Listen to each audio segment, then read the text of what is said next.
the Old Testament book of Ruth, chapter 1, verses 1 through 22. Now it came to pass in the days when the judges ruled that there was a famine in the land. And a certain man of Bethlehem, Judah, went to dwell in the country of Moab, he and his wife and his 2 sons. The name of the man was Elimelech. The name of his wife was Naomi. And the names of his 2 sons were Mahlon and Chilion, Ephrathites of Bethlehem, Judah. And they went to the country of Moab and remained there. Then Elimelech, Naomi's husband, died, and she was left and her 2 sons.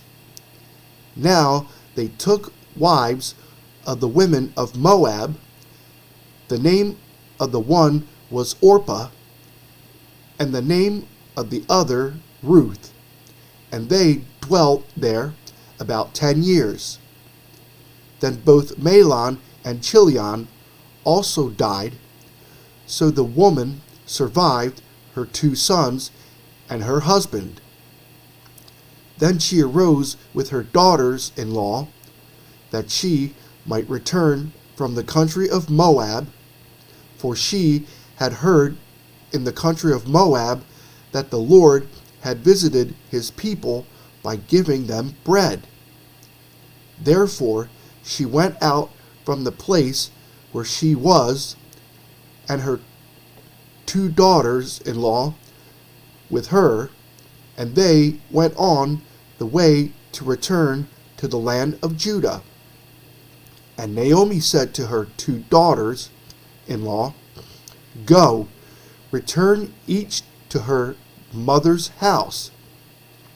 The Lord deal kindly with you, as you have dealt with the dead and with me.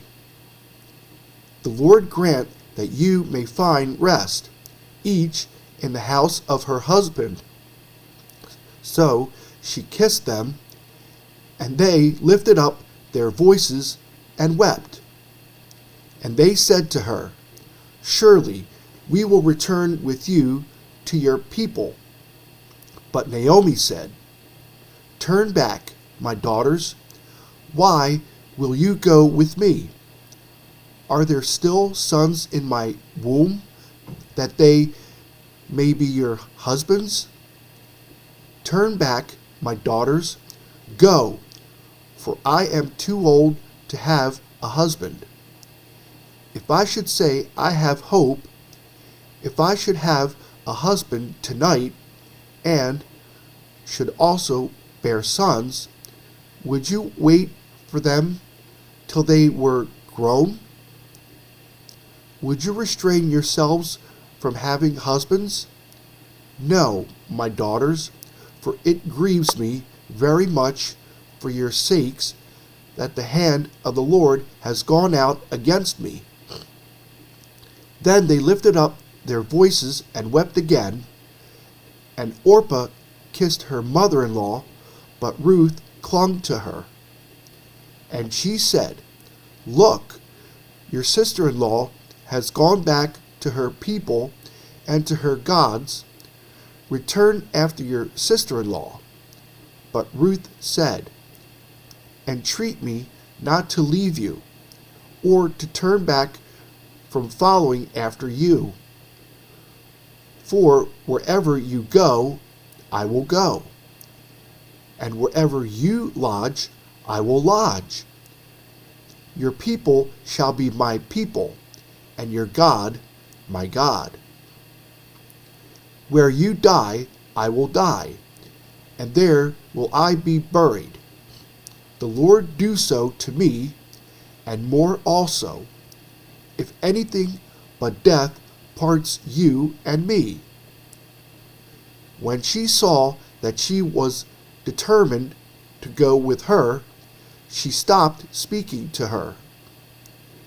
Now the 2 of them went until they came to Bethlehem.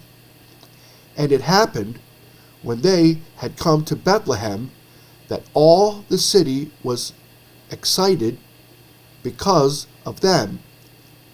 And the women said, "Is this Naomi?" But she said to them, "Do not call me Naomi, call me Mara, for the Almighty has dealt very bitterly with me. I went out full, and the Lord has brought me home again empty. Why do you call me Naomi, since the Lord has testified against me, and the Almighty has afflicted me?" So Naomi returned, and Ruth the Moabitess, her daughter-in-law, with her, who returned from the country of Moab. Now they came to Bethlehem at the beginning of barley harvest.